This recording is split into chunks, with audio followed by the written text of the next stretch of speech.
I've never been affronted by the idea of extraterrestrial intelligence. I've come to be affronted by anything which can be symbolized by initials. So I think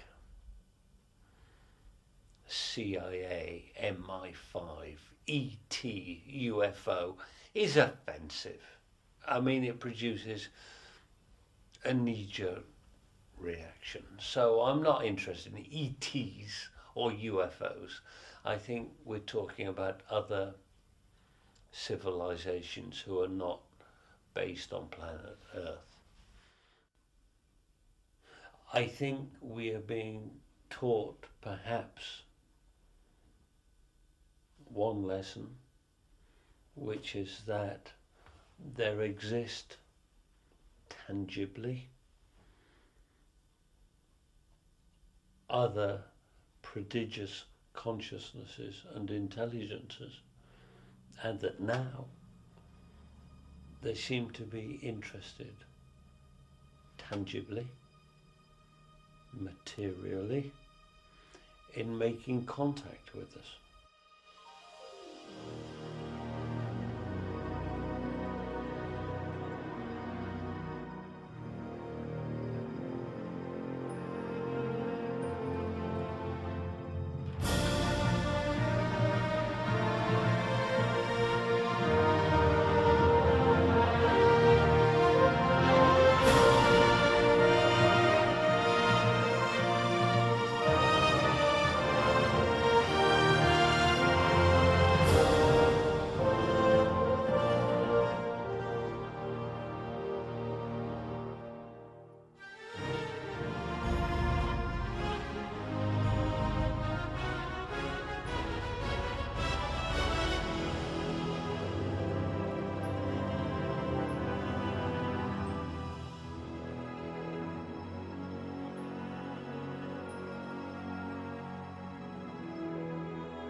It's July 1983.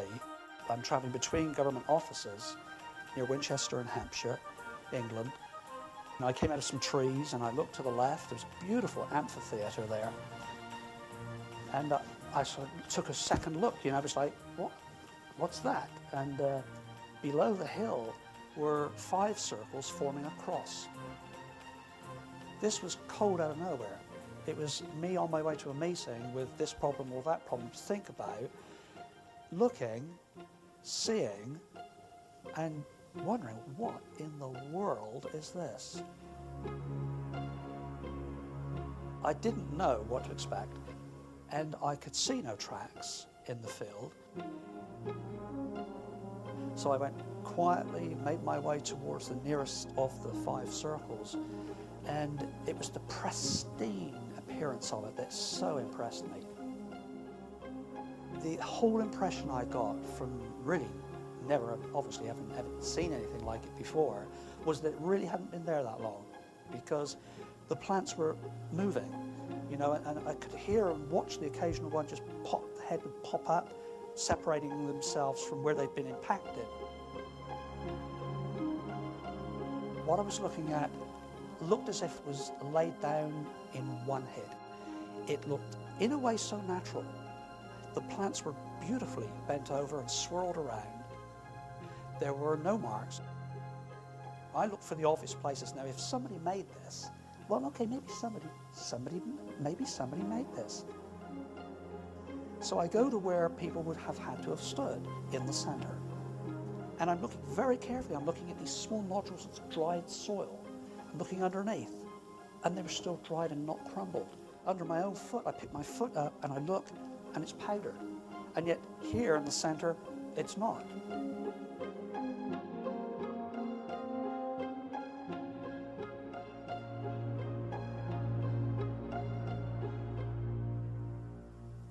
I went and found the farmer, who was not particularly happy to see me. He was eventually forthcoming in so much as he was telling me they'd had them for years. This was not a random event. This was not just a 5 circles in this one field. So I go and I speak to this guy and I speak to this guy, and clearly this is widespread.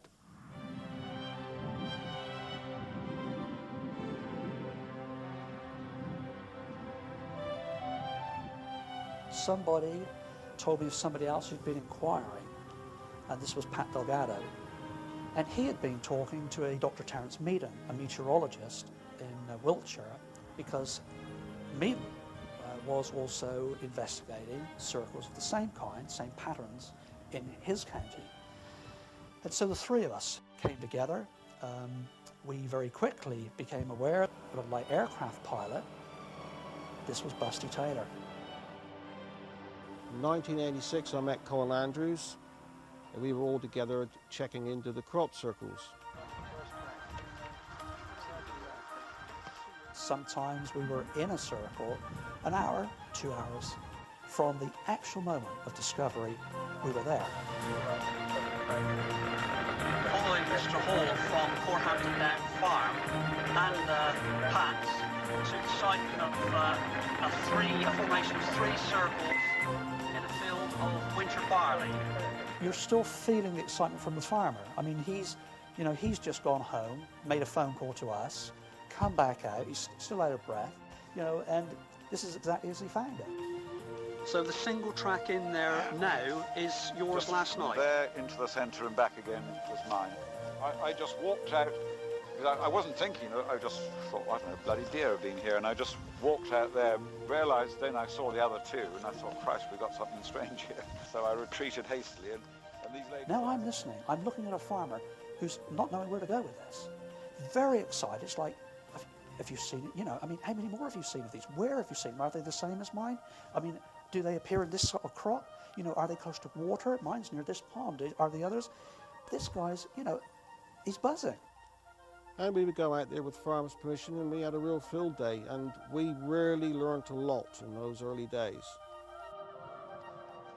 And we really found out some interesting lays and patterns. See the clockwise outer band here, outer ring. About a third of this is hidden underneath this flare here. Then you have a tightening clockwise swirling pattern at this point, counterclockwise here at this point, and clockwise centre. Absolutely incredible. Very, very pretty. Wherever possible, photographs from above before anybody walked in it. That was report. From the report, we would be able to say, farmer discovered it, he walked there, there's his track, is that right? Yes, it is. We can account for that.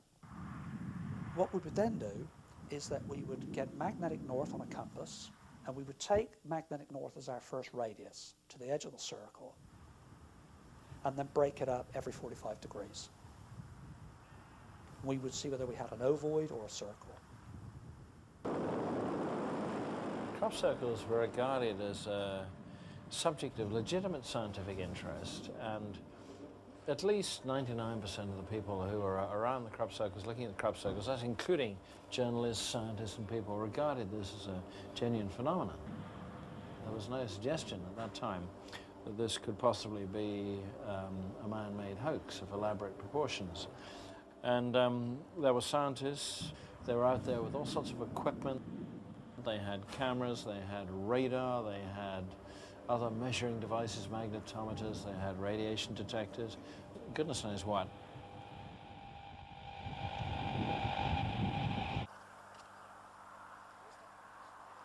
I'll take the centre one of the 3. Okay. Yeah. You could just move your foot a minute. And as you can see, this is a complete straight one. Yes. That's the angle of the crop. Right. This is the type of bends that was in this. This is like a cabbage plant, but as you can see, it's a 90-degree bend. And if you can imagine, that was in the ground, and there's just enough room for the leaves and everything else to be on the ground. Plant samples, I think the first ones in the year that I started, Pat Delgado sent the first plant samples to Dr. Levengood, the biophysicist here in Michigan. Can you tell me a little bit about Levengood? He had been at the University of Michigan as a research scientist. Then he went into industry and for a good many years worked in industry.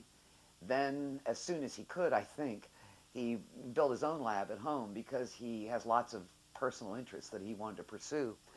And he and Pat made these arrangements to get some samples sent to him. He wanted to see what he could see in the plants.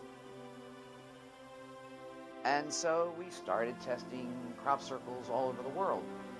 By now, I think at least 350, maybe it's 400, that we have sampled in 8 different countries, 8 or 9 now, including Australia, Israel, Canada, the United States, Germany, the Netherlands, England. We've done multiple circles in multiple different crops over 10 years.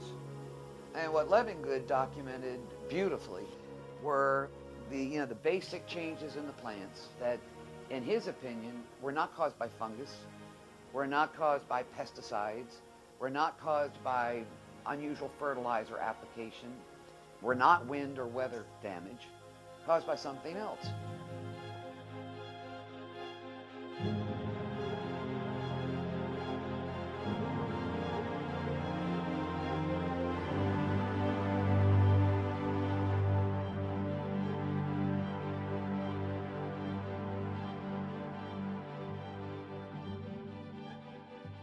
Before 1990, we had circles, but circles in large quantities, or maybe multiple circles, maybe circles with rings around them, circles with a lot of grape shot, or little circles scattered around, this sort of thing.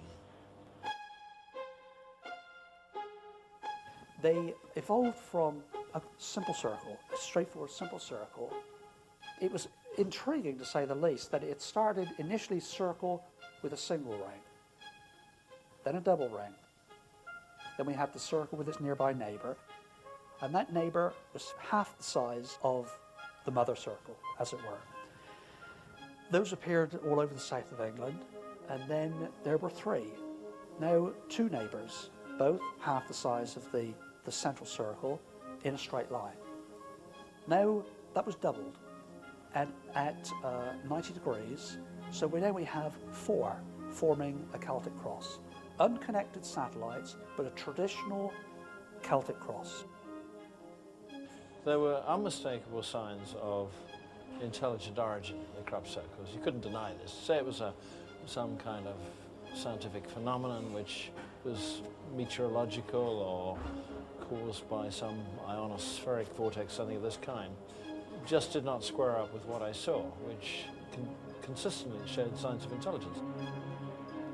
The geometric shapes, the patterns, the things of this kind could not possibly have been made by some mindless phenomenon like a vortex or a dust devil or some kind of whirlwind. It was simply out of the question. I suppose the bottom line is we are looking at bent plants, but bent plants uniformly forming a structure, a geometry. It's precise, it's intelligently located. There is nothing random about the placement. They are purposefully placed.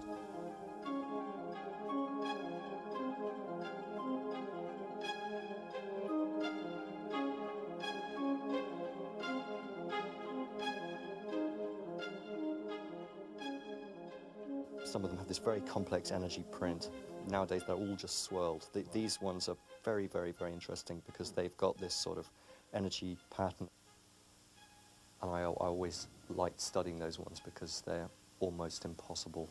In those days I was wondering whether they were made by people, and things like this are almost impossible to hoax.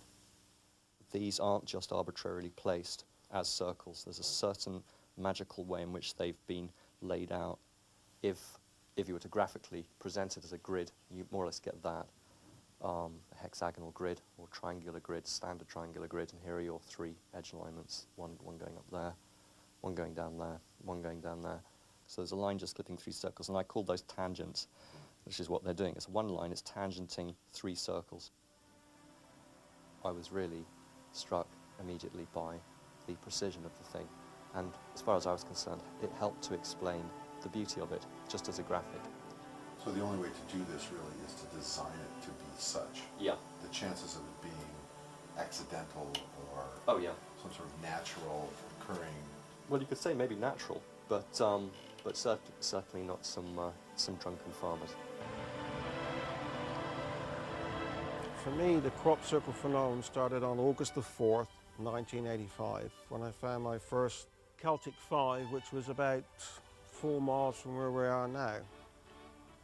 I went to all the museums, the London Museum, Salisbury Museum, photographed everything I could find in regards to Celtic symbolism, and from 1985 to 1989, all the symbols I'd photographed up to then appeared in the crops. I was flying with Busty, and he said to me over a place in Hampshire, you know, it wouldn't be quite something to see all of the patterns we've seen before all overlaid into one intricate design. And the very next day, that formation was on the ground, more or less where I'd said the words. That one was the Celtic 5 with a ring around the outside of it. The formation is absolutely huge. In front of the harvester now is the centre of a circle, and it is absolutely enormous. Very much larger than any of the circles connected with annular rings we've seen before. And here we come up to the first circle, which is formed on the annular ring. The heads of the plants on this side lie over the top of the plants flattened during the formation of the annular ring. This is definitely genuine. I think we've got a number one again, the first of its kind. So it was the two combinations put together then. Of course, when you check the, the Celtic symbols, it's there.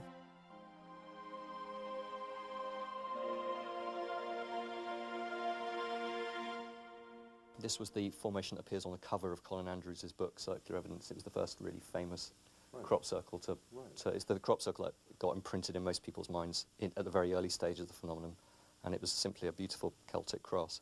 It was very interesting that if you drew a pentagram on the outer circle, just hang it in there, it encloses a central space that is the size of the central element. And if you repeat that procedure, you take the central element and hang a pentagram inside it and fill that space with a circle. That circle there is the size of these 4 satellites. So you've got the same proportion expressed twice invisibly in this formation, which is one of the reasons I think why it is very pleasing. There's all this stuff going on, which is always the case in good design and good sacred art.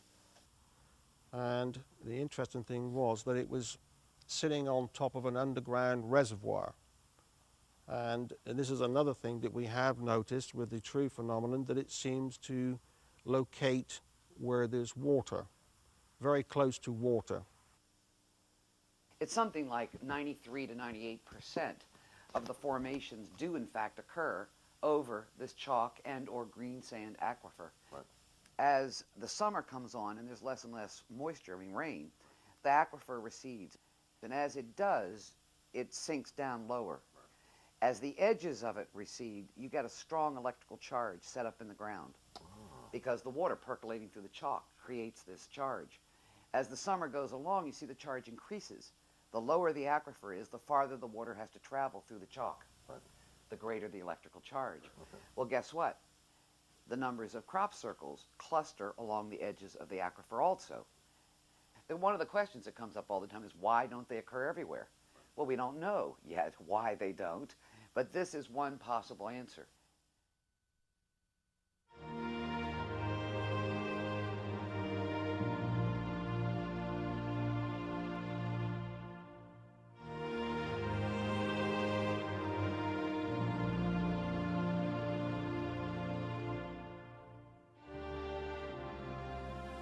originally all of this land here was covered in trees. And then about 7,000 years ago, the people came here and they cleared the land, and it was really the heart of England. It was the beginning of farming, and there was a huge community actually able to live here. All of this landscape was worshipped as a landscape, and it was also laid out in what we would call the Druidic or the Celtic wheel. The place of the north would be associated with winter and internalizing. The place in the east would be sunrise and new beginnings. In recent years, archaeologists have discovered probably the most ancient site ever found in Britain. On your farm? On Golden Bald Hill, which is next to our farm. It's much older than anything that's ever been found before, probably by at least 2,000 years. And what was the nature of it? What was? Well, a habitation site, and people lived there, possibly dating back to 6,000 BC. In this area, you'll see carved on the hillsides a lot of white horses. And the white horse is the symbol of Britain, Albion. And it's the carrier of the soul to the other world. A lot were done in the last century. And when they dug into the hillsides, in many cases they found the ancient, the old horses. There is remaining one big white horse at Uffington, which has now been proved to go back to at least 2,500 BC. They were meant to be seen by the gods. They were meant to be seen from above.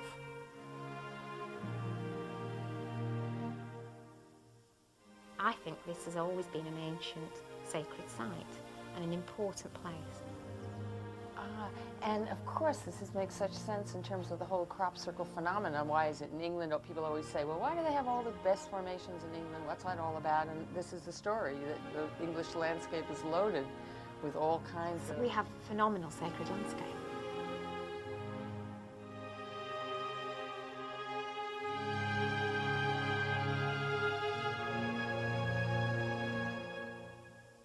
I strongly believe that man came here, probably from all over the world even, thousands of years ago, and worshipped here, and built Avebury and Silbury. Silbury Hill is right in front of us, known as the Hill of the Shining Beings. This is a very, very ancient and the largest man-made mound certainly in Europe. And yes, there have been nearly every season, in the days you could climb Silbury, you could see in the height of the season at least half a dozen formations within actual sight of Silbury.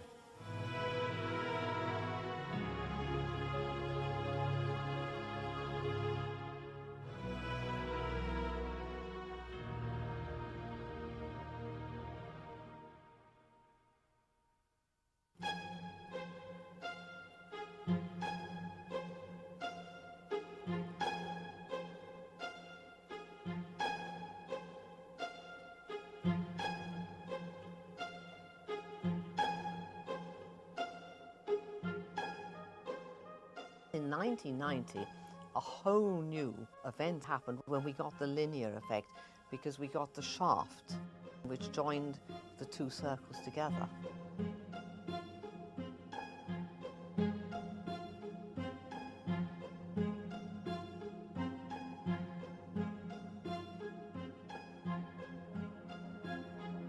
They were something we'd just never seen before. The sheer wonder and magic and excitement was almost too much to bear.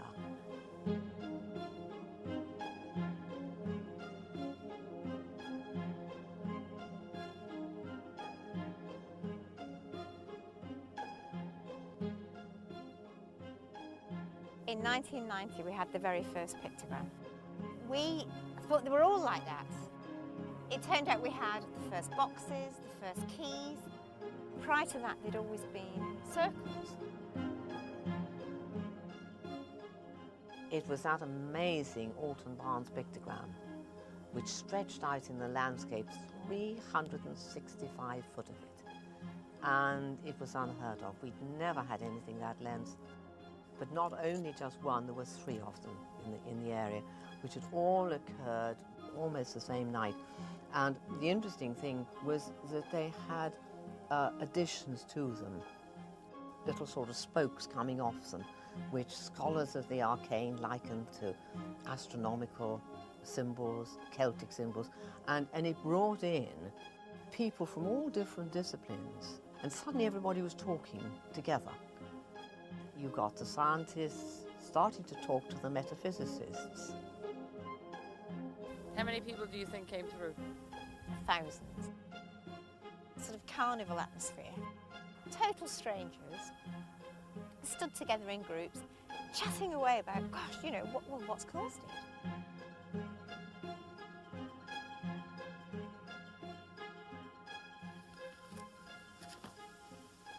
See, I love these. Look at that. That is a piece of history. Look at that. That's the first ever time that a crop circle created shapes, actual breaks in the crop. Oh, really? So that's a hand-drawn survey of that. This is someone that's just gone in and said, what is this? I don't know what it is, but I want to measure it. And, you know, within 2 days of it appearing, Mr. Someone or other has gone in, left his car at the road, gone down. His wife sat down and gone, wow. And he's gone, I've got to go back to the car and get a pen. I want to measure this. And then they go back and they measure it. It's what Colin and Pat were doing as well, starting to measure them. In those days, it was evolving very, very fast. It seemed to be accelerating at an extraordinary rate.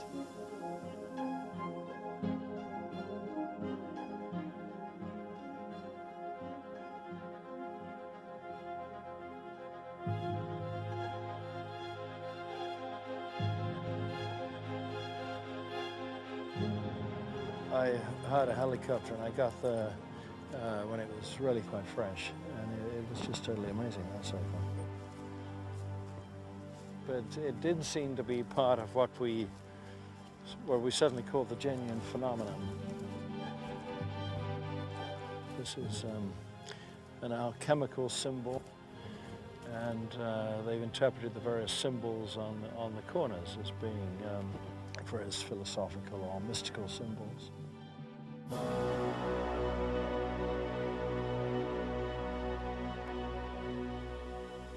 It's quite complex. You think it's got a basic threefold geometry, but it hasn't. And you also think those edges are straight. They're not. So let's have a look. Superimposed on it is a perfect triangle. If you hang a perfect triangle orientated north, that one there is due north from the middle. So if we go 120 degrees west from that line there, it would have been a bit further north if it had been on a true triangular geometry. Then you can see the difference between where it actually is placed and the ideal 120 degree triangular geometry creates a little circle. That little circle in itself is exactly the size of the circle that appears over here on this part that is precisely 120 degrees round that way.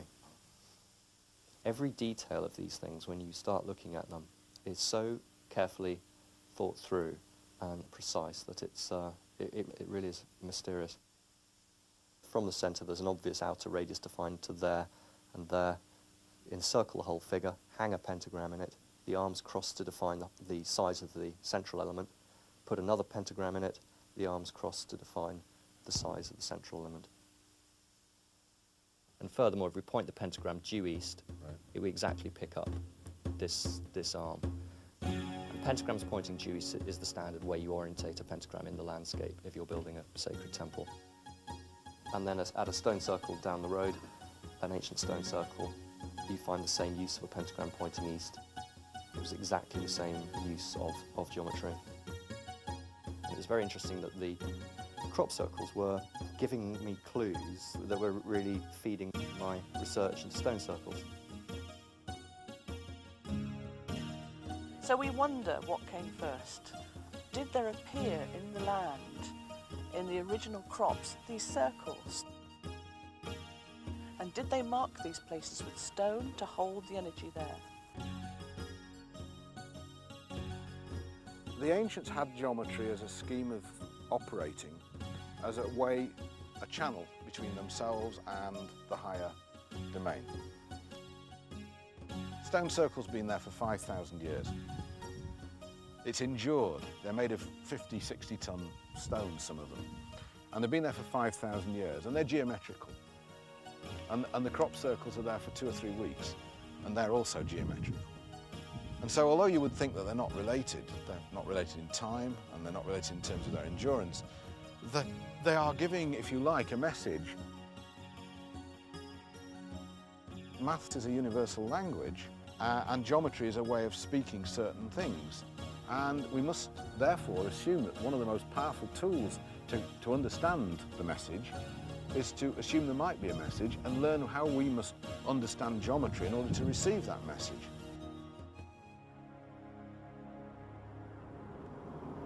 In order to fully grasp what's going on here, you have to study geometry. Geometry is the organization of space within which all objects happen. So every object has a relationship to some geometric principle? Yeah, every object is geometrical. It's got, all the natural world has geometry built right into its very structure. The principle of sacred geometry is? People who study sacred geometry believe that sacred geometry embodies the notion that all of nature is organized geometrically, whether it's the natural world or the unseen dimensions. The symbols that we see in sacred geometry used in churches or in paintings or in the occult world all have their derivation from some geometric organization of the subconscious or the unconscious mind.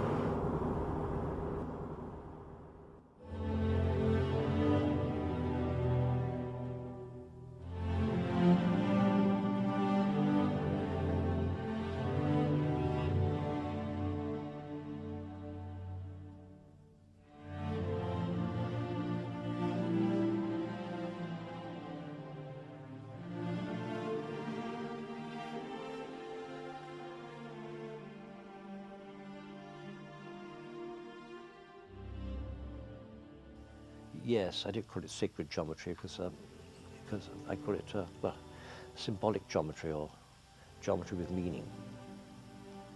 I mean, it is sacred because it's eternal, which is what sacred means. The circle is the fundamental symbol of humanity on Earth. It has the most widespread symbolic meaning culturally.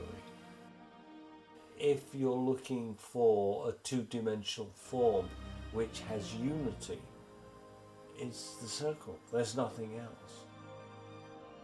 Scholars and philosophers in different ages have perceived this as not the most appropriate, but the only possible symbol of God and divinity and heaven.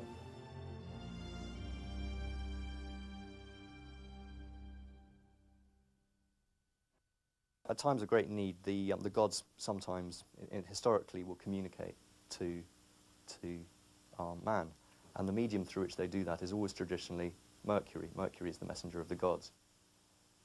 And the Hermetic arts and Hermetic traditions have specific fingerprints, one of them being the pentagram.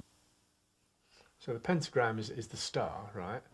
It's always used by wizards and witches. You may say, nowadays, how can we express that? And you can express it by saying that all the ratios of the pentagram are golden ratios. And the divine proportion is the most special, or golden ratio is the most special proportion of all, because as the part is to the whole, so the larger part is to the smaller part. The small thing to this is the same as this to the whole thing. The proportion of the small to the large is the same as the large to the whole. That's right. And even here, this is the same. If you follow this process of increasing the fivefold stars, right, this and this is the same as this to this, or as this to the whole. Genuine crop circles look so harmonic. They include harmonies which can be found in ourselves. If we talk about the golden section, your whole body is the golden sections. The lengths of the bones to each other are always everywhere in the golden section. So, golden section is everywhere. And so it's also in you and it's also in your mind. And if you see something which is proportioned in the golden section, on the golden mean, you feel a familiarity with it. And of course you are, because it's all over in you. And you are a living example of the golden section. Even though we would find geometries in nature, like in the petals of a flower, for example, these geometries that we were seeing as early as 90 and 91 were expressing theorems that were not in Euclid's geometry. So this implied not just intentional design, but very creative intentional design in terms of geometry. And that then created the possibility of it being truly another. Some other intelligence, very intelligent, creating these circles with these geometries and doing something new. As a school math teacher, what pulls me into it is that nobody's ever seen these designs before or thought of them. They're not just brought out of old books, you know. It's not just sacred geometry from old temples. It really isn't.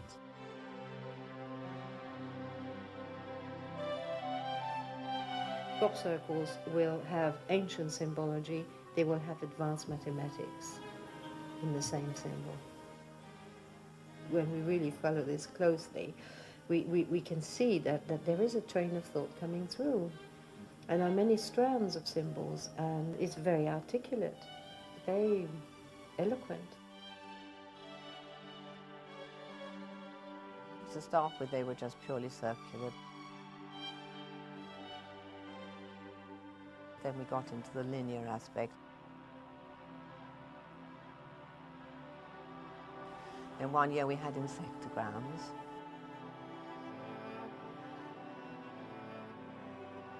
The year of the insectograms. Then we had the year of the curly men. Oh, that was a lovely year. Then we had the year which was very organic, where we started getting the scorpions and the bees.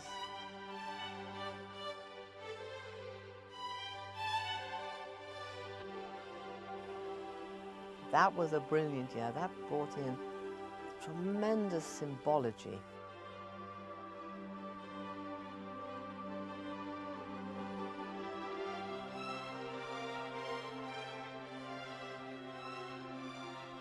Then we started getting the fractals. That was exciting.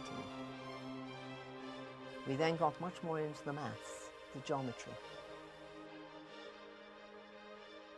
That was the beginning of the really serious geometry, the fractal images.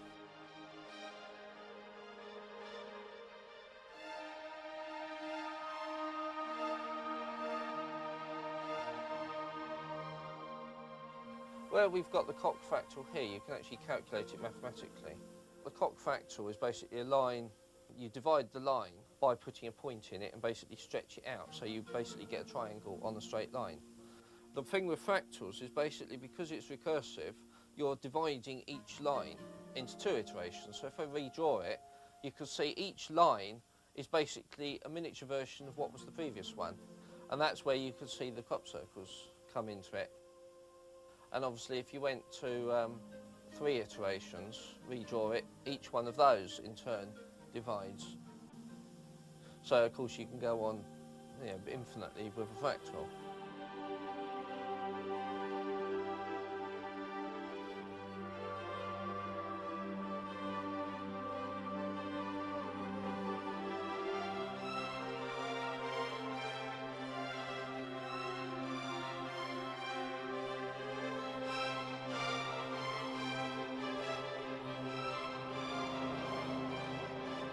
In 1996, we had the Julius set appear very close to Stonehenge. Now, my friend Rod Taylor, who was a pilot, was flying with a friend from Exeter back to Thruxton, which is where we are now. And they circled around Stonehenge, and my friend Rod Taylor was taking photographs of the pilot. Well, they left Stonehenge, came here, Rod got out. The pilot got back in after being refueled and flew back down towards Exeter, and then noticed this formation next door to Stonehenge. Now, they sort of worked it out, the time lapse between when they were there to get here, refueled, back in the plane, back was about 25 minutes. And they swear blind that that formation was not there when they were circling around Stonehenge at the time.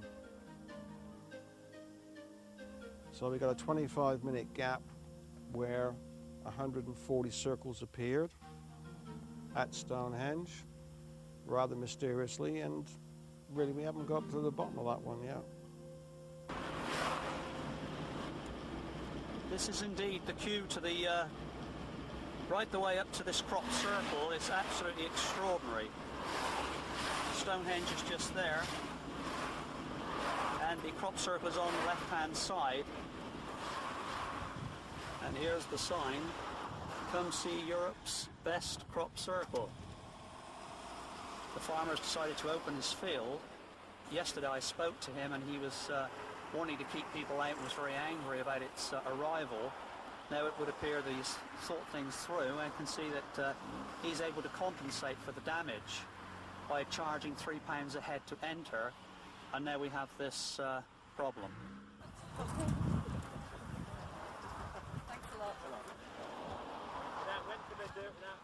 So how many people do you reckon you've had here today? I reckon about 200-300 probably. Uh-huh. And I guess you're seeing people from all kinds of parts of the world? Yeah, we've had Americans in, a Dutch family in, Australia. What's your own opinion on what it is that we have here? Do you have a view? I can't see anybody doing that, any human person doing that, for a variety of reasons.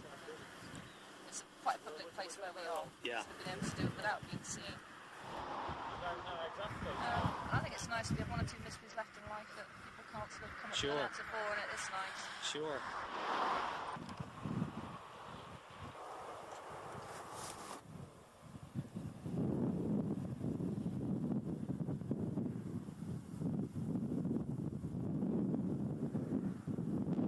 So they're doing pretty well, actually. They're on the back end of it. So what you got so far, Richard? This one that you asked me to have a look at. Right, oh right. That one, in fact, when you line up the centre with that and that, they're exactly in line. Thanks, Laura. With the compass bearing, you know, we've been talking about the central circle and the open end cutting either side of Stonehenge. Have you been able to look at that or confirm that? Do you have a compass yourself? Is that that might be... That would be a good thing to do, I think. My compass shows from the centre of this circle to the right-hand side of the stones is 0 degrees. Right. And the open end, which is here, to the left-hand side of the stones is 0 degrees. The centre of the circle again? Yes, centre. Right. So we're in the open end of the tail right now. As I bring it back, I can see it. There it is, settle on 0. There, we got it, 0. To the musicians, it was a bass clef. To the geometers and mathematicians, it was a computer-generated fractal image, which they call the Julia set. That's why it's got its name. To the marine biologist, it was a perfect example of a cross-section of a nautilus, a seashell. And to a physiotherapist who counted out the number of circles, she said, well, that is absolutely the correct number of vertebrae in a mammalian skeleton. There are families of circles, like Julia sets, the Mandelbrots, or fractals. And it's very interesting that all of them come in groups of 3, with each major themes. You know, the Julia sets and the fractal stars and the Mandelbrots. We had 3 of them, and they all followed the following line by its complexity and size. And in '96, we had the Julia set at Stonehenge. It was the single one. Then we had the triple Julia set, and the small Julia set-like shape at Liddington Castle. They appeared in this 1, 2, 3 on a timeline, but the geometry or the complexity and the size was 1, 2, 3. The same happened with the fractal stars.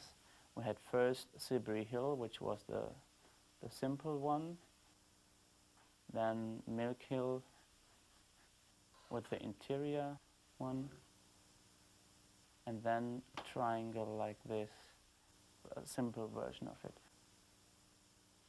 1, 2, 3 in relation to time, but then 1, 2, 3 in relation to the complexity and size.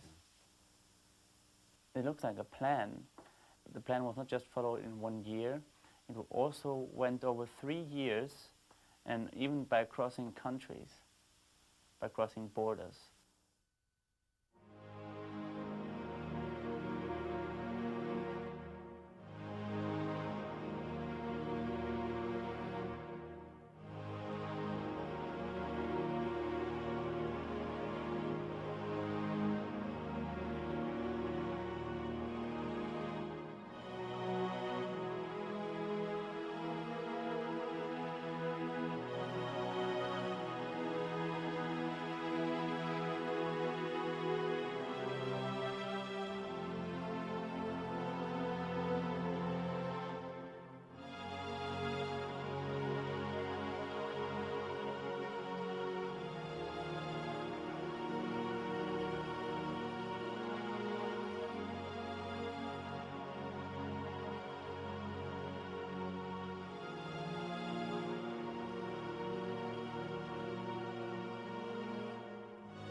We're being forced to consider that this universe has all kinds of intelligences all around us that we have been ignoring.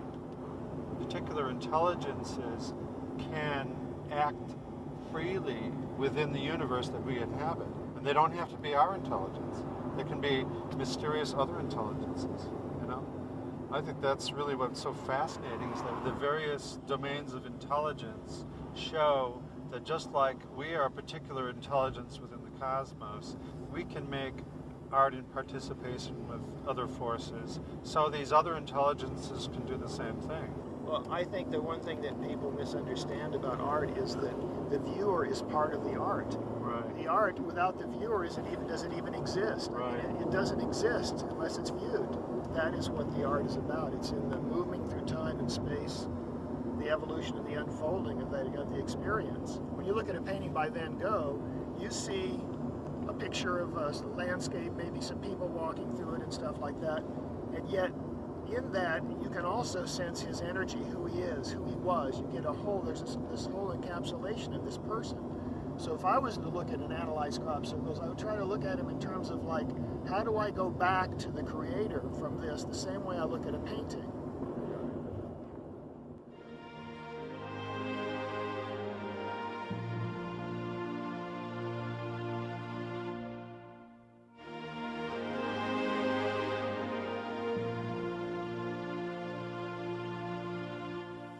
If these were messages coming from somewhere else, it's entirely appropriate that the thing would be witty, playful, geometrical, and staggeringly beautiful and inspiring.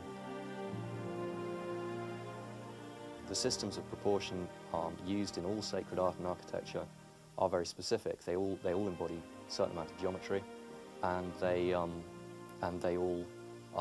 obey certain rules. There are rules which state that you have to balance line and curve in sacred art. We see it all over the place in church windows, Islamic patterns, all the rest of it. So the the line elements of a design have to balance the curve elements of a design. Crop circles were obeying that rule. Another rule, you have to balance your light and your dark in any piece of good ancient sacred art. Again, crop circles were obeying that rule. The two-ness of it, the laid crop and the standing crop. Sacred art is supposed to be operating without ego. You don't sign, you don't have artists behind sacred art. The divine is supposed to be operating through sacred art. Again, crop circles were exactly following that rule. And another rule, your integrity of materials in sacred art. You shouldn't really be using anything that's got anything that isn't directly from the earth. You want to stay green and clean and holy. Again, crop circles are obeying that rule. And then you've even got other rules, such as the temporary nature of quite a lot of sacred art, that it's often destroyed. After it's made, it's not supposed to be venerated too highly for too long, otherwise it becomes a sacred cow. And again, crop circles, they're being mowed down every year. Another good example of it.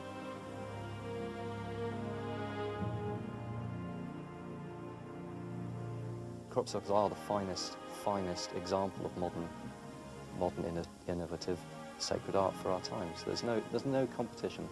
There's no competition. There's nothing happening in the visual arts or modern arts at any level, anywhere on the planet at the moment, that begins to compare with it as an art phenomenon. And there is no artist, certainly, who could begin to compare with the artist who is behind the crop circle phenomenon in terms of design. They are very, very, very, very good designers, and yet they don't hold their head up. So who are they? So what is it? So who's behind it? Why does it bear all the hallmarks of a mercurial intervention in some way, or even something else? I mean, if it's the guys in the spaceships, I'd love to visit one of their chapels, you know, because they sure do good windows.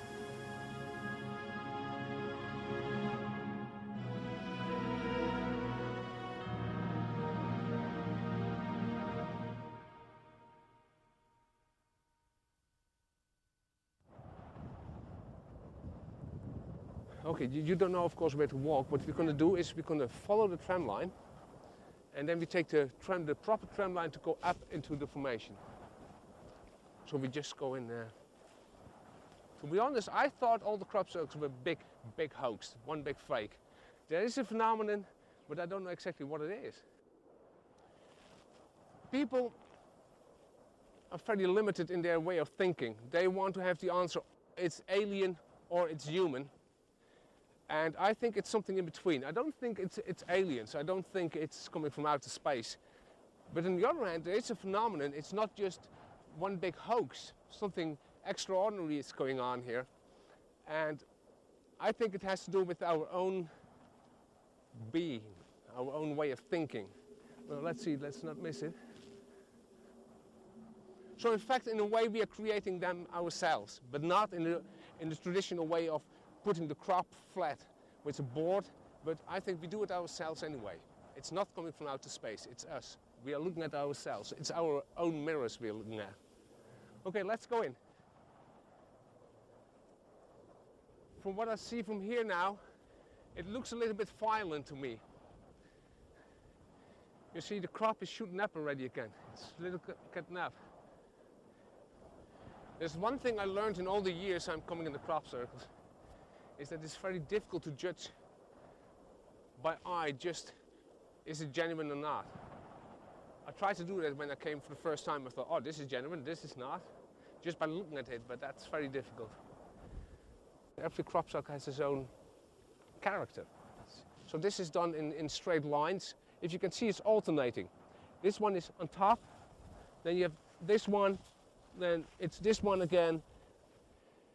You see the different layers. So if this is man-made, 2 people were needed to do this, at least. Why is that?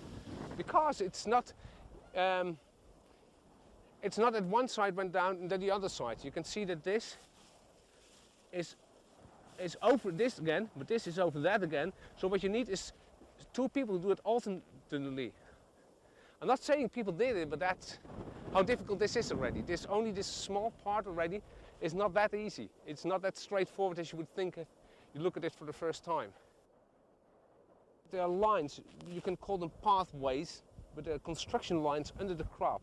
This one is very obvious because it's laying on top of it. This one is less obvious because it's going under it, but when you follow it, you will see it's one big line. And the rest is constructed around these lines.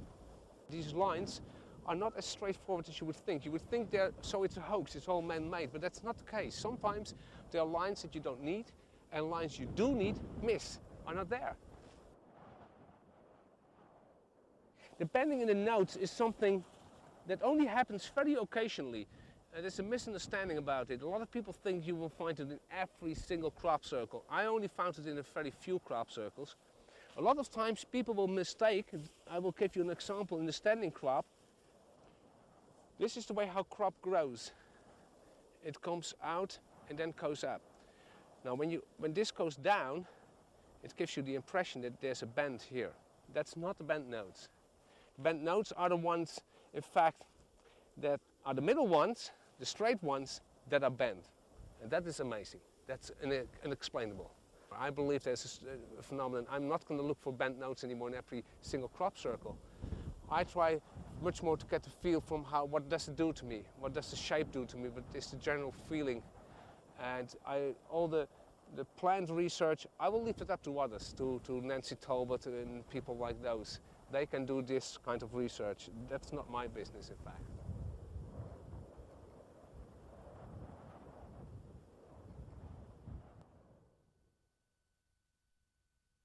I heard about this guy, this Michigan guy, this Levengood, who had started to do plant work.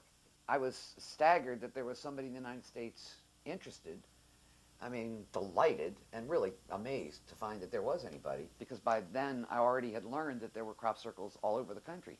They weren't just in England, and they were in the United States, they were in Canada, they were in other Western European countries. We knew about them in Australia by then. And both Burke and Levengood, as far as I know to this day, are pretty much committed to the idea that the causative agency is an ionospheric plasma. And the plasma that's generated in the ionosphere and then descends to the Earth's surface, goes to certain locations for whatever reason, the aquifer connection, some sort of magnetic anomaly or whatever, and leaves these impressions in the crop as a result. The design aspect is the thing that causes the most trouble for people with that explanation. In fluid dynamics and in numerous other areas of science, you see fabulous designs exhibited all the time. I mean, you just look for a minute, think of the head of a sunflower seed, just think of what it looks like. Or a snowflake is a common. I mean, how amazingly intricate is that? I mean, the shell of a seashell, snowflakes, I mean, there are millions and millions of examples of nature creating incredibly intricate designs. I mean, the major point is, I think, for people who don't know anything about crop circles, is not to jump to the conclusion that because you've never seen anything like this before, right, that it is supernatural. Right. It might be supernatural, I don't know for sure. But look first at the obvious. We have still only scratched the surface of what is there to be understood. And it may be that many things which have historically been thought of as supernatural are in fact part of the natural world, but occur only randomly or only occasionally or under certain circumstances, and that they're actually just part of the natural environment that nobody's bothered to study very much and doesn't understand yet. The thing with science, the beauty of it is, if you get a piece of information that doesn't fit, you have to go back to square one and you build another theory. You follow the data. You don't come up with an idea and then make things fit. You see what's actually there. And what Levengood documented beautifully, and I would guess tediously for many, many years, were the basic changes in the plants. And he also discovered magnetic particles in the soils that are very unusual.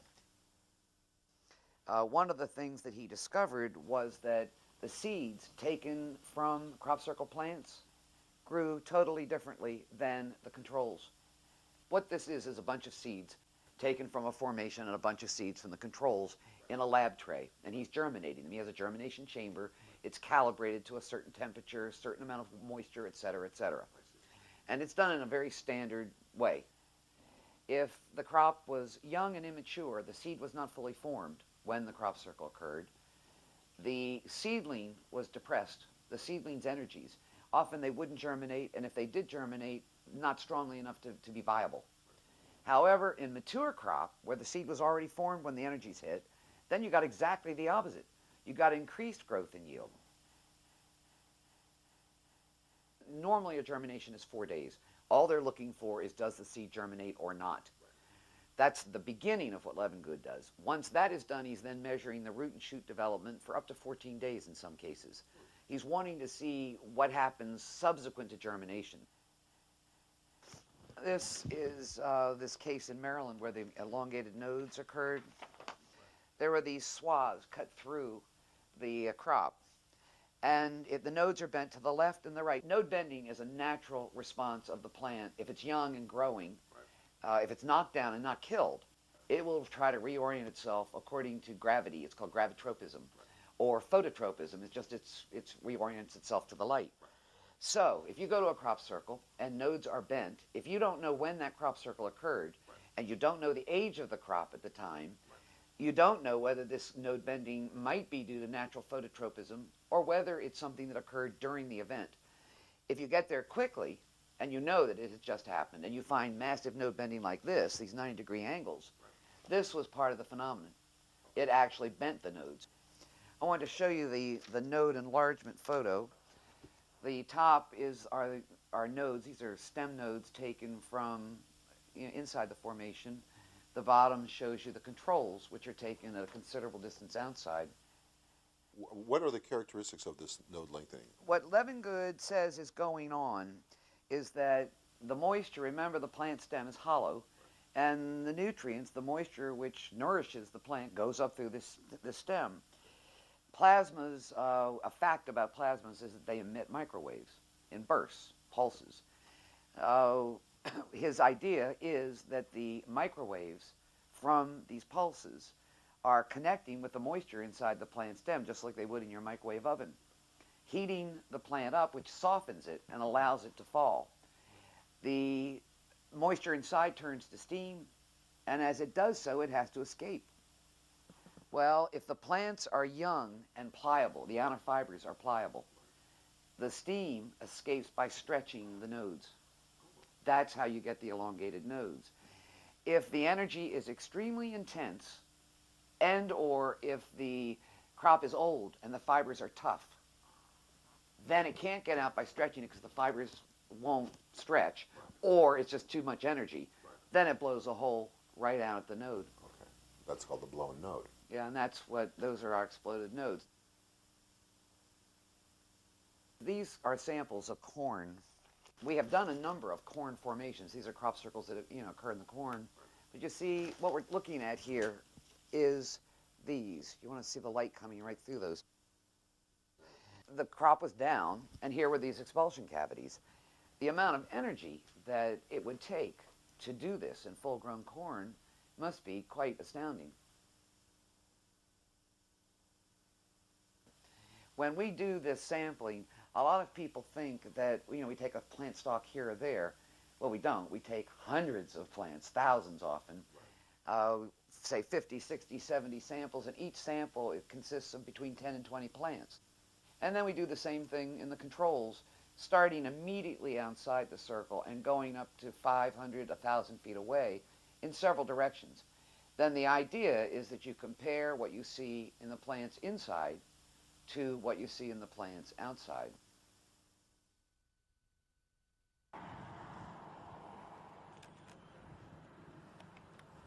So it seems to be some threefold double crescent spinner.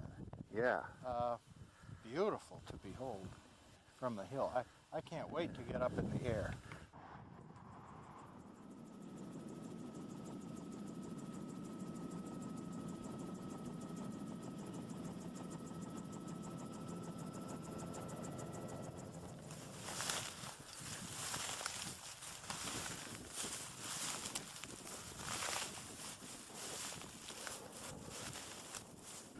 So, how do you explain this? Look at the bend on that guy. It seems like maybe 1 out of 100 have these bends that, if it were mechanical, they'd all be broken. Here is this very nice looking, what I call a plumber's bend. It's absolutely 90 degrees going down.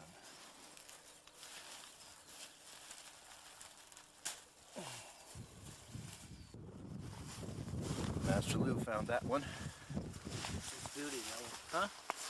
Yeah. Yeah, that one's good. Wow, you find a magical bend. Yeah, quite a lot of them. Yeah. Ah, lovely. That's a beauty. All right, this is a case in Salem, Oregon, 1997, out on the West Coast. We found node length changes in the plants in this formation, and we also found a massive incidence of expulsion cavities. The controls in this case were taken away from the formation in this direction and away from the formation in that direction, out into the standing crop. What we discovered was that we had significant node length changes inside the formation, and we had these expulsion cavities. But what we also found in the standing crop outside the formation, the supposedly unaffected crop, we found node length changes which decreased as a function of distance away from the edge, and in a completely linear fashion. Those are the controls taken north and south. The node lengths are decreasing the farther you get away in the standing crop. Again, if you talk about man-made events, how did they change the node lengths in standing crop that is apparently completely visually unaffected? There's a law in physics known as the Beer-Lambert principle, and it simply describes the precise way in which matter, any matter, absorbs electromagnetic energy. Well, if you're using node length change as the equivalent to exposure to the energy, then as that decreases, when it does so in a linear fashion, it means that what caused the change has got to be electromagnetic energy, because the Beer-Lambert principle, that's what it's describing. Then you have another interesting thing. You've seen many standing centers inside crop circles. Right. Well, guess what? The standing centers often show as much change or more in the nodes than what you find in the down crops surrounding them. And the hoaxers are telling you, well, they knocked the plants down. Okay. Then how in the world did they do what happened to the standing plants? I was just thinking, I wonder why the crops didn't fall down if they were affected. It's a complex energy system. Whatever this is, it is a complex, many energies. You have an electrical component. There is obviously a strong magnetic field, another energy present. There may be energies we haven't described. The point is, it's not one single energy doing this, and each energy is functioning independently of the others and chaotically. It's called a thermodynamically unstable situation. It means you can't predict precisely which thing is going to operate which way. I would think that local weather factors would affect it. I would think local geographical factors would affect it. The type of crop, the age the crop is at the time it occurs. All of those things are probably factors in whatever the final result really is. This is obviously a very fresh one. It wasn't here 10:30 last night when we drove past, and we happened to spot it this morning as we were driving down the road.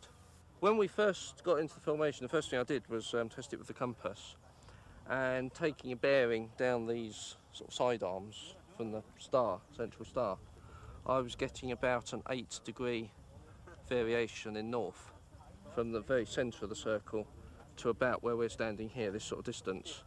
And then from where we were standing here to the outer edge of the crop circle, it was all constant. So, in other words, the fluctuation was occurring between here and the centre.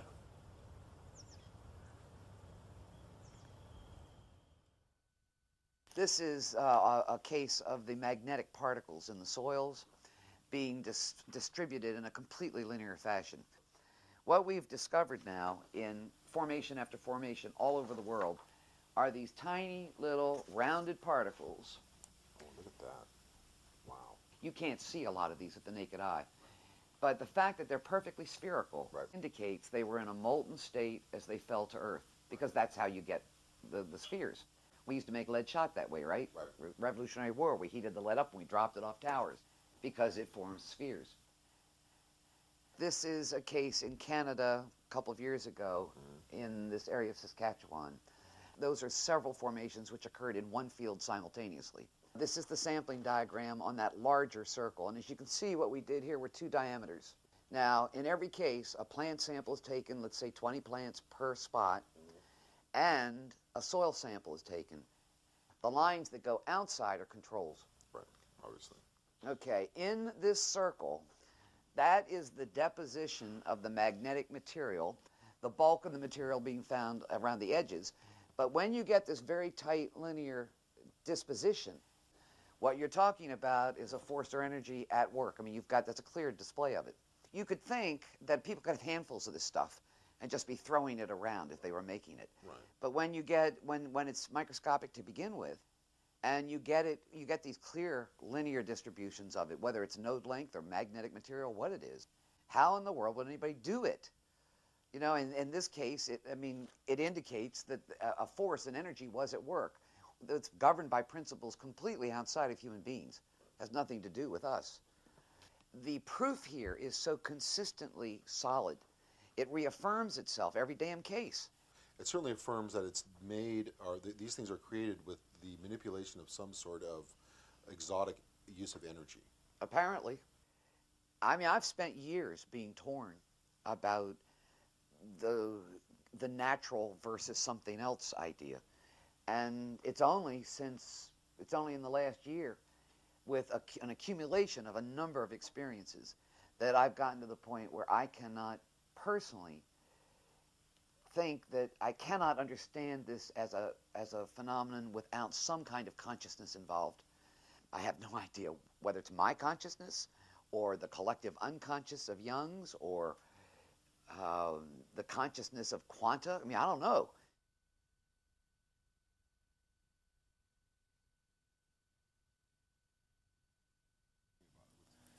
People are saying this is the most amazing formation that's ever hit the deck, and I would kind of agree with them, really. It's the biggest, the most expansive, smashed all records for numbers of circles and geographical spread. Everything about it is like the absolute pinnacle almost of the whole 20 years or so. When I first walked into this thing, so vast, I had absolutely no idea of what I was standing in. Just like a sea of circles covering a large proportion of the field. It took us half hour to find the center. It gives one a fairly good impression of the scale of this thing, and that's after looking at hundreds of circles over the years, so we're pretty familiar with geometric shapes and patterns in a field and figuring them out. But this one, I mean, I ask you, 409 circles. That's a tall order by anyone's standard.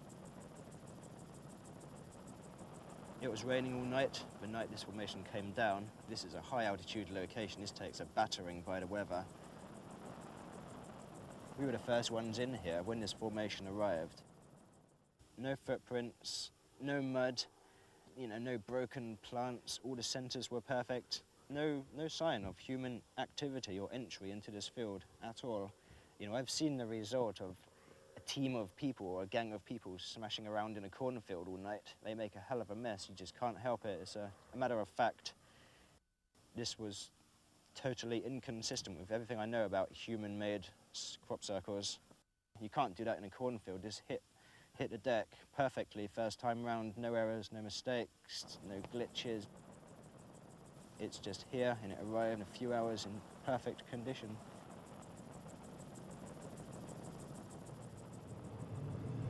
Well, certainly in the early days, there was a strong feeling from those of us who were there that there was something around here. There was something of an invisible nature which was around, which was either making the circles or was associated with the circles. And from many of the reports, there were reports of balls of light, lights in the sky, certainly in those early days. And you've heard about the balls of light, which everybody sees in the crop circle areas in England. Well, often they're seen when there's no crop circle in the field. They're simply in the fields of lights. And in most of those cases, after the light bulbs have been photographed or videotaped or whatever, a crop circle will occur in that location, sometimes a week later, or 3 weeks, a month, whatever. Well, I have seen those balls of light not just at crop circle locations. And this made me think about what they are, because I know that what I have seen was not always related to crop circles. But then I have seen them again in relation to a crop circle. I mean, don't forget that we've got phenomenal light activity in this area, in daylight as well as in the night. And they're not just seen in the summer, they're seen in the winter too. And they're seen by people who just live in the village, have got nothing to do with crop circles. And, so we know there's something weird going on.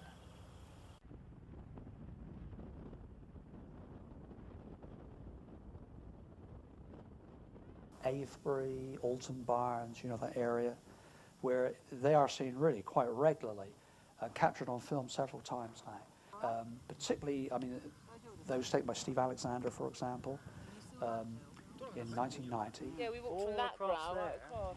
And we were just about to leave, you see. I was leaving. We saw it, yeah.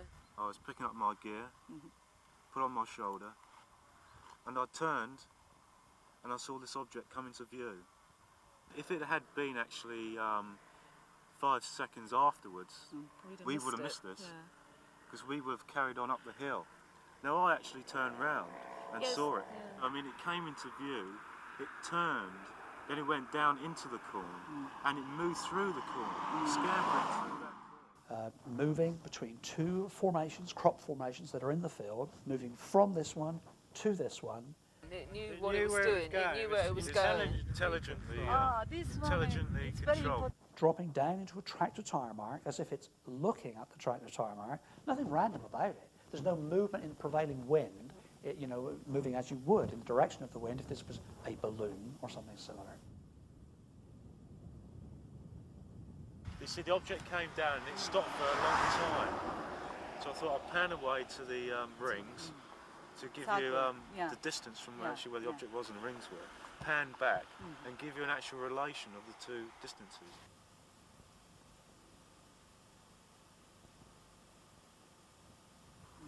So through all this time it was glinting, flashing all the time.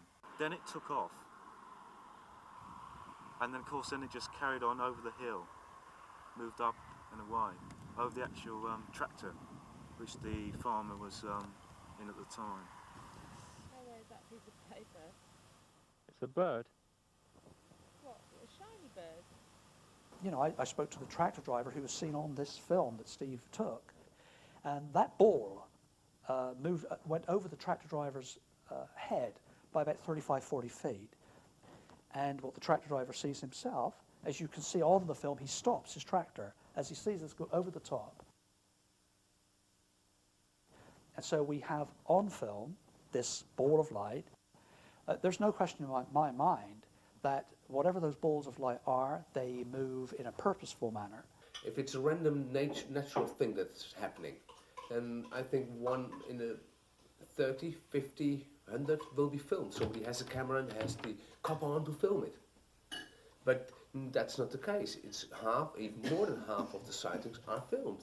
Like Donald Fletcher walks at Barbary Castle, he does not even have his camera on the tripod. There the balls of light already.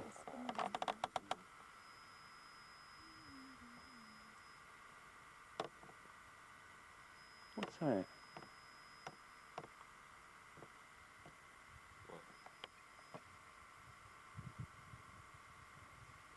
I can't think what that is. Can you see it moving across? No. What? Where the camera's pointing? That's a bit of dust in it, fly. The big question is, number one, do you think the balls of light are intelligent? Yes, Okay. I'm convinced. I'm And convinced. No, He's no, not. no. you're not convinced? No, there's no real proof for that. What I see is an intelligent behavior. I'm not so sure are the balls of light themselves intelligent, or is there something behind it? Oh, I do fully agree on that. But I do believe in the So they could be intelligence. envoys or whatever you want to call devices or probes. Yes, or Probes could be. But it could be that they're intelligent themselves. Right, right. Yes. Yeah. Are they energetic or are they a device? I think they're energetic. Okay. I think, yeah, because if you look really good at the footages, and you should analyze them really carefully, is that everybody who sees them, the first thing they say is light. So they recognize it as a light, not as a mechanical thing, but as a light. Do you have any stories of people seeing it more close up and having it interact with their thinking? Charlie Mallet was down here visiting in the park. He was sitting in a circle at night, and this thing just showed up. It was 2 feet away from his head. So you had a ball of light experience, right? Several, actually. Yeah. Some very interesting paranormal experiences since getting involved in this situation. Part of my initial motivation for being here was to kind of, if this stuff is being done by something else for whatever reason, I would like to be there when it happens, you know? So on this particular occasion, I was in a formation close to here. Before I actually saw or physically experienced anything, probably about 3 to 5 minutes before this happened, the whole atmosphere in the formation changed, or at least in this particular part of it. The whole atmosphere around me within the formation became very highly charged, practically electric, to the degree where I was sitting there thinking, you know, this is really weird, you know, should I leave the formation? And a ball of light just appeared directly in front of me for some glowing sphere, kind of orange, yellow, translucent, not really casting much of a glow, and it didn't really do much. It just kind of appeared, hovered above the ground for something like a minute, quite a long time. I had enough time to kind of, you know, get up and move around a bit and have a look. And strangely enough, as this ball of light appears, the whole subjective, creepy, bizarre feelings all go, and I'm just in a normal, everyday situation, but there's this ball of light there. It's there for up to a minute, and the ball of light fades out. It sort of like fades to nothing over a few seconds, and I fell asleep immediately. Have you guys actually seen your own balls of light in fields or in crop circles? Mm-hmm. You saw. So was it at night or during the day? I only saw one really ball of light, and it was at night time. It was floating over a crop field. Slowly, took about 2 minutes to go from one side to the other side. This wasn't such an ember ball. It looked like a fireplace, an open fireplace. So it was getting bigger, smaller, bigger, and just floating slowly until it disappeared behind the shed. And I thought that's going to take 2 seconds, and I will see it again. I never saw it again. It stopped while it was behind the shed. It's very strange. How far away were you? A couple of 100 meters. Yeah. It was pretty distant. I had to use my binoculars to really see it. Yeah, I saw it. I was there as well. I saw it with the naked eye, but I missed the details that he saw because he had the binoculars. Balls of light are certainly seen around the hills here. This is why we have Golden Ball Hill, because there's the memory of balls of light have always been seen there. These places of communication with intelligence beyond this physical world, who knows? But certainly that is in the folklore of the land here. Will-o'-the-wisps that were caught here in England and Germany, they are called Irrlichter, and they have been observed for centuries. How do we approach phenomena in a way that is open enough that we can actually see what it actually is outside of our own We have to lose our illusions and our preconceived ideas. We have to leave that behind, because when we go with preconceived ideas, we see our preconceived ideas. We think by analytic process, and then what we need to do is we need to synthesize what our analysis reveals. So part of the thing that we do is that we break something down into its component elements and then forget to put them back together again to get the larger picture. Ah, yeah. Well, that's our science emphasis. Science is the reductionist aspect of things. If somehow, if you analyze all the parts, you got the whole, but of course you miss something much bigger, and you can never get the whole by just adding the parts back together. Yeah, that's really true. Science has come full circle and realized that just dealing with objective knowledge and the validation of objective knowledge is giving them an incomplete picture of the universe. And they can't solve some of the problems that they wanted to solve with that incomplete picture. So all of a sudden consciousness has started creeping back into scientific approach to the world. And now consciousness studies are like some of the biggest things even in physics. Theoretical physicists are knocking their brains on this issue of consciousness because the subjective element has now been reintroduced into science. Now, consciousness doesn't operate just in a three-dimensional world or a four-dimensional world. In fact, physicists think that we live in an 11-dimensional universe, which is mind-blowing in itself. And I have a strong suspicion that consciousness has an influence across all of those dimensions.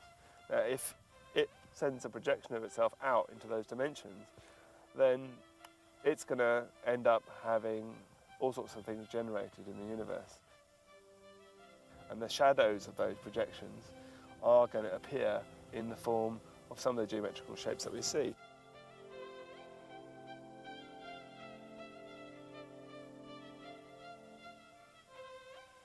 I was interested not just in simple circle formations, but the more geometrical versions, and thinking, well, how could these be created? And I was very interested in the kinds of shapes that were coming up and how they seemed to be variations, if you like, on a theme. And one of the things I realised was it seemed that these shapes that we're seeing were actually shadows of, shall we say, three-dimensional objects, or maybe even higher, four-dimensional objects. Right. For example, if you've got a ball or sphere and you shine a light on it, the projection, the shadow, is one dimension less. Right. It's going to be an ellipse, or it's going to be a circle. In a similar way, there's a way of holding a cube in such a way that the projection, the shadow, appears as a hexagon. And it appeared to me that these formations, they were a combination of a couple of things. They clearly seem to be being generated under the influence of some kind of field, gravitational field. Whatever it was that was being applied had its origins, had its source, if you like, not just in this three-dimensional world. It seems to have been a shadow, if you like, of a higher dimensional object or a higher dimensional construct. If there is some higher consciousness or whatever interaction from a higher dimension that we're not aware of, what we're seeing is we're effectively seeing the wake that's been left behind by the object as it's gone through our dimension. Say, for instance, if you imagine a speedboat whizzing around the bay, you'll get a wake of the water behind it where it's disturbed it. Now, if you don't see that boat, you're just seeing what's left behind. Now, if that object is in the fourth dimension or the fifth dimension or whatever that we can't see, all we're seeing is the aspect left in our dimension. Basically, if you look at this from a cross-sectional view, it's actually a pencil.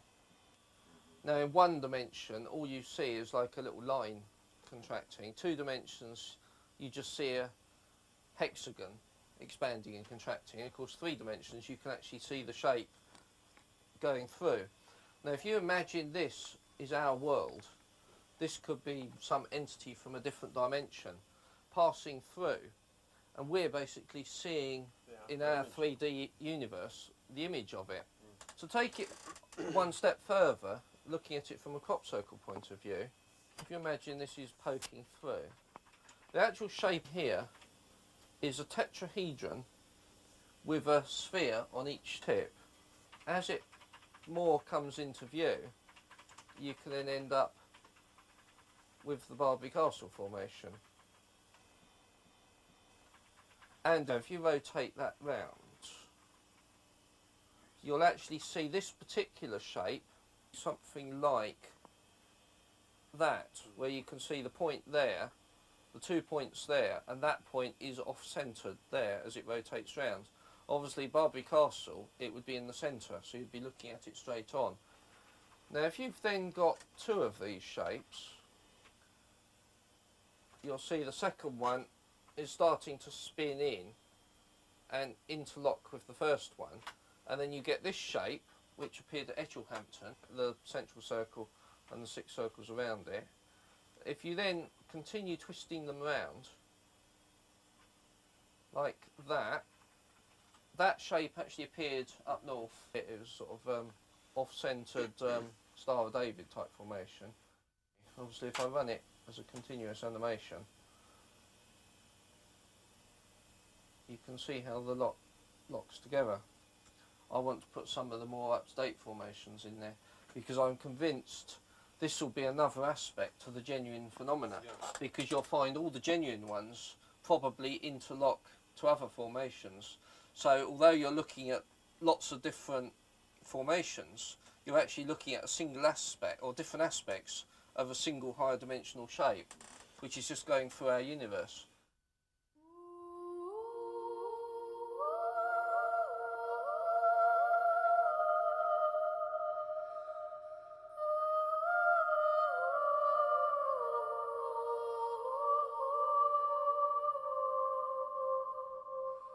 So we're in the single small Julia set at Chiselden, south of Swindon, discovered Friday morning, the 2nd.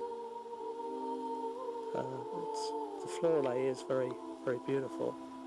And the plants, you can see, are under here, breaking into this circle. It's very intricate and spiraling around clockwise. And then it leaves over the top once more, continuing around the circumference of the initial circle, and then once it's reached here, breaks into the next one, and so on, down through the chain.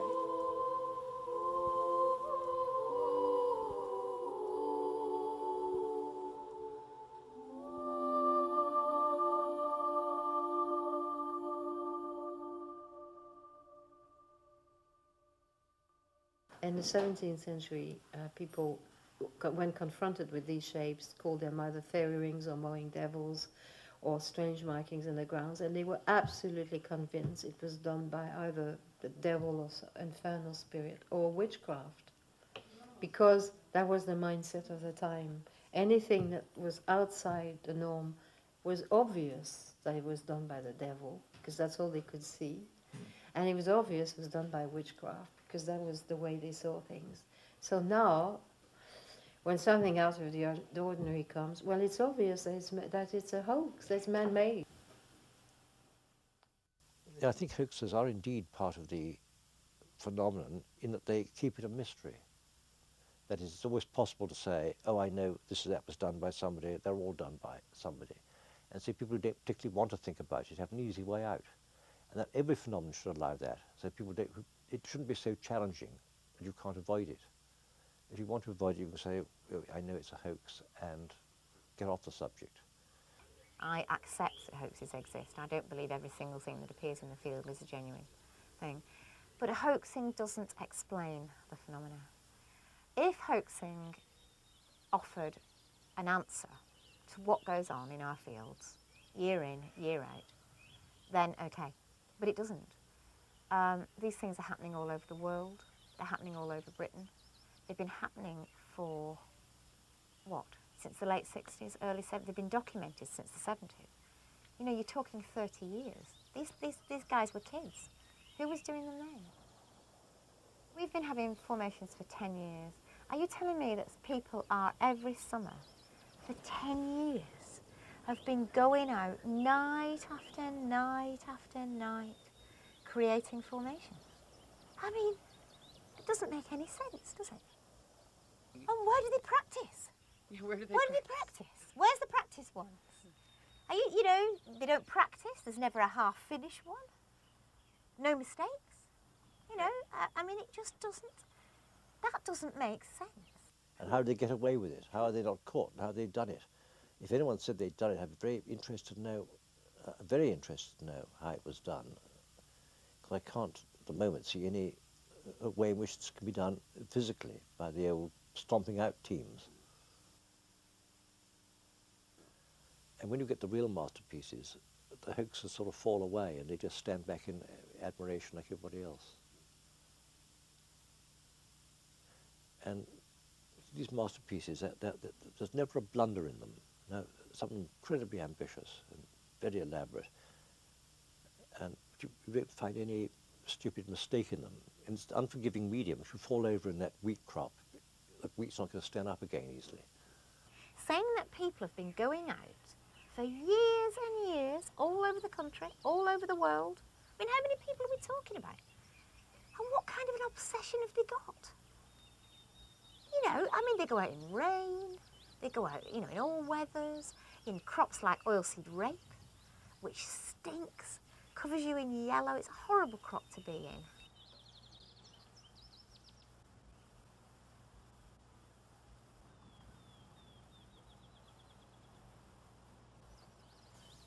The lack of being caught, the lack of blunders, you don't see a half-finished masterpiece. As a cock crows, everyone has to pack up tools.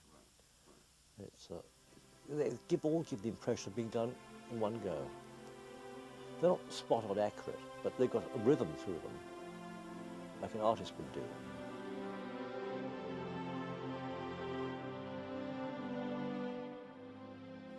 But then you look at it from afar, and when you go up in an airplane and you see the whole thing, you see that it's actually not just a splodge in the field, it's a very specific shape, a design, and it's a symbolic design, and therefore it has a meaning to it. It carries an inner meaning. It carries a metaphysical.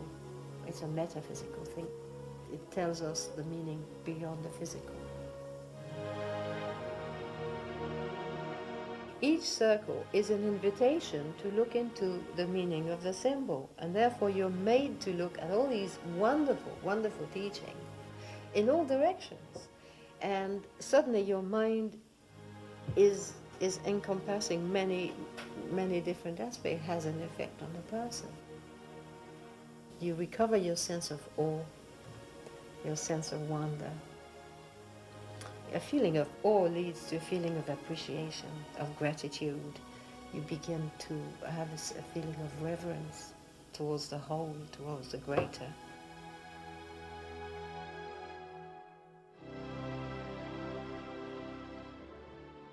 These things are footprints of intelligences, and through the characteristics of the phenomenon which come forward each year, we're being shown characteristics of the particular kind of intelligence which these...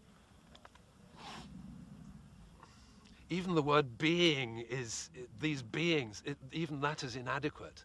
But, and so we're being given some detailed signs of the nature of this intelligence, which is undoubtedly very compassionate and understanding, and also educationally motivated.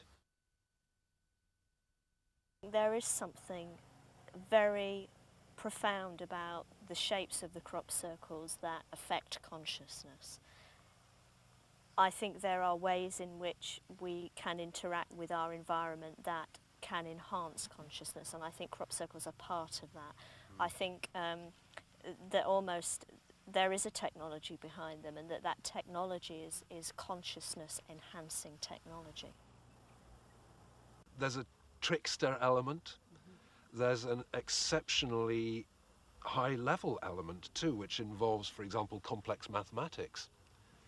And there are multifaceted other elements which we're only just touching into, but the focus I've been giving, anyway, has been not so much the formations and the phenomena, but actually what is the empty space which these are containing, and what is the essence which these are demonstrating in terms of the effects of these mysterious intelligences, which even from an advanced esoteric viewpoint, you can't give a name to it. You can't say, oh, it's angels, oh, it's ETs, oh, it's the past, oh, it's something else, the collective unconscious. You can't, that doesn't satisfy the question either. We're left with this deep pool, this empty space into which to fall.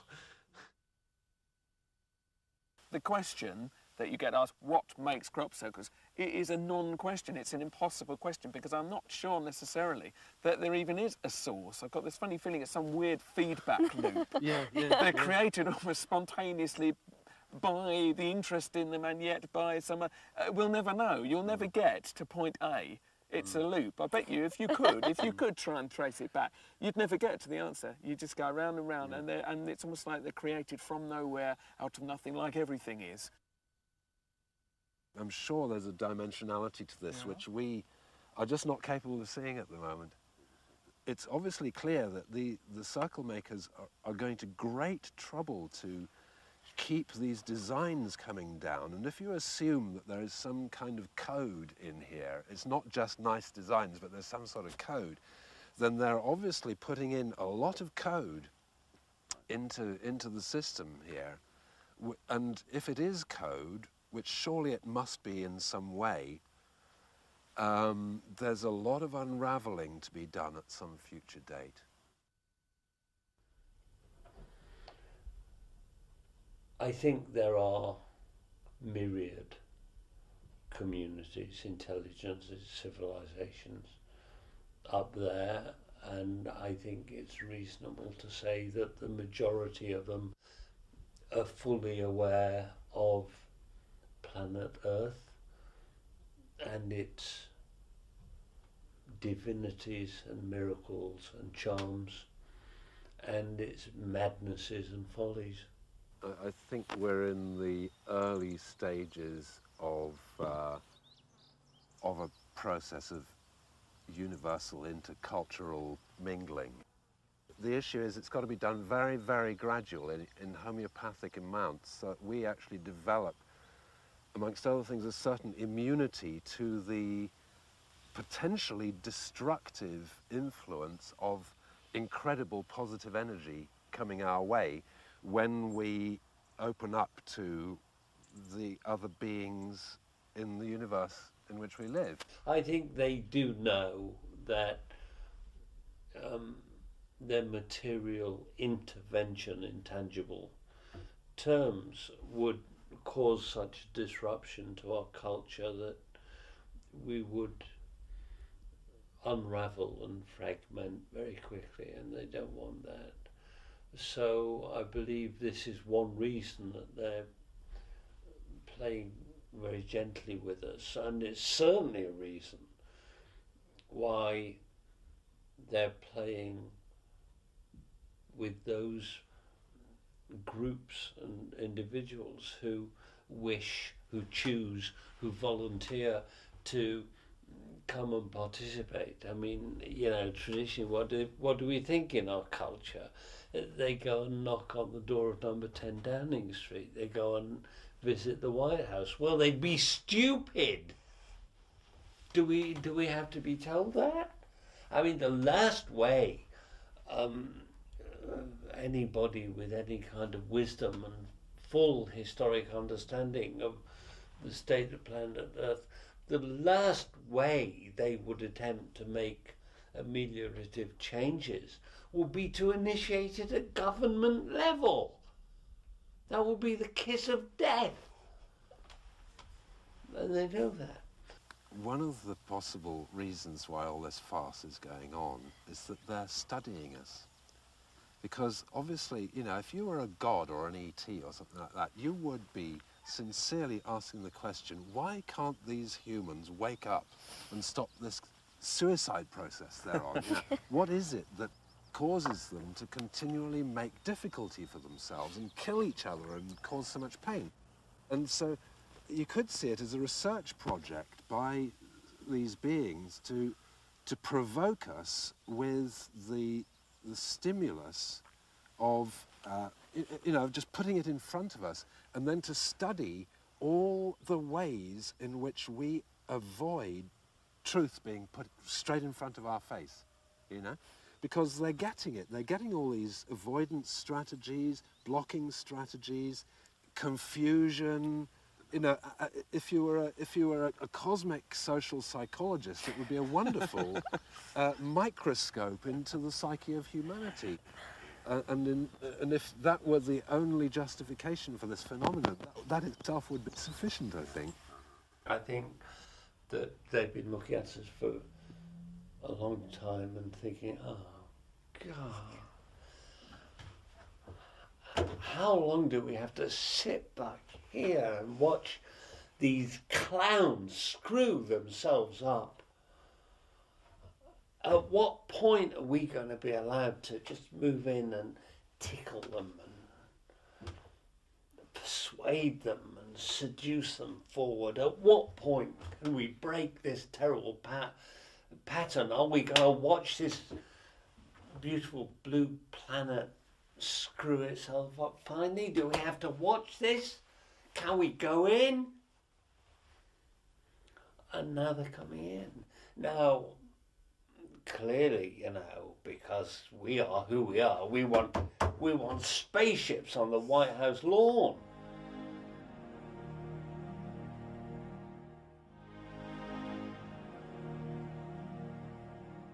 At one point, I think, being involved in this, I kind of saw the circle makers as this huge intelligence out there that had all the answers, that was trying to teach us something truly profound. And in a way, I think that's partially true, but the way I see it now is that kind of we're playing this game together, that there's kind of this dance going on, and it's a mutual exploration of what is possible through the relationship that we have, through the kind of communication that we have, and which is very strange to us and maybe is very strange to them as well, who knows. But I kind of more see it now as not this kind of all-encompassing intelligence that has all these answers that they're trying to teach us, but more of it being this wonderful dance of two intelligences together and just pushing the envelope and the boundaries of what's possible and exploring together what would be possible through an interaction or a communication between the two. I know that this is interactive, and then I know there is a communication, and I know that I am shown which way to go, and while on the one hand this might sound like God speaks through me, I don't see it that way at all, and I know many people in their work around the crop circles who are receiving nudges, encouragements, directions, clues, hints to draw them forward. For years, in the early 90s, we tried a series of experiments using a psychic channeler just to see what would happen, to take messages to whatever the circle-making forces might be. And as soon as we started those experiments, I mean, I think on the very first day we had a big meeting at this friend's house, in the field closest to his house as you could get. The first formation of the year in our county appeared. And we thought, what are the odds of that? And what we found was, as the next couple of years went on, we all started to have these synchronicities. 3 or 4 of us saw balls of light.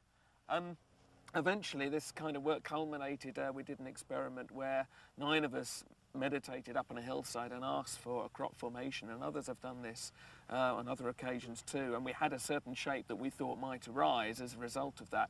And lo and behold, that very night, exactly that design appeared in the fields of Sussex. You know, I can't prove that to the outside world, but we had proved to ourselves that it was an interactive phenomenon. The more you give towards it, it will give back. For someone who's studying radionuclides, they will get progression in that study. For someone who's studying mathematics, they will get progression in that. For someone who's working psychologically, they will get progression in that. In whatever way we map our reality, we will get progression into it, and no one individual possesses the answer, although we're all progressing with clues. Oh, well, you go by, you judge the intent by what the actual effect is, don't you?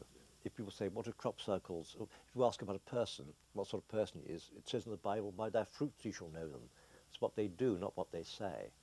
And so to observe, to find what the crop circles are for, you only have to observe what they do, how they change people and in what direction. Are they satanic? No, there's no evil or harm in them at all, as far as I can see. They never hurt anybody. They never harmed anybody. They've only inspired people, and some people have been disappointed by them, or by some aspect of them, but that's their own personal business. They haven't hurt anybody.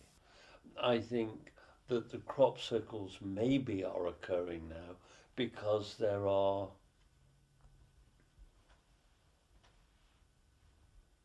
huge universal time cogs about to clonk over, and this has been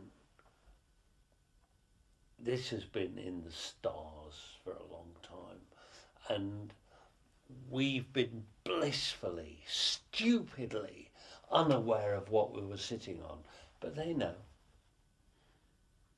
And I think the crop circles have been brought now because they have been saying, these guys are going to miss the boat. This is one of the most exciting things, and they don't know what's going on. How can we bring them forward? How can we open their eyes? How can we open their hearts? And I put my money on the fact that we'll have contact when we are sufficiently grown up and evolved to be able to accept it. And we have a very accelerated program of learning to be able to accept it and to be integrated into a wider and heavenly scheme of things. I think we're right on the edge of it. I speak as an optimist. I dream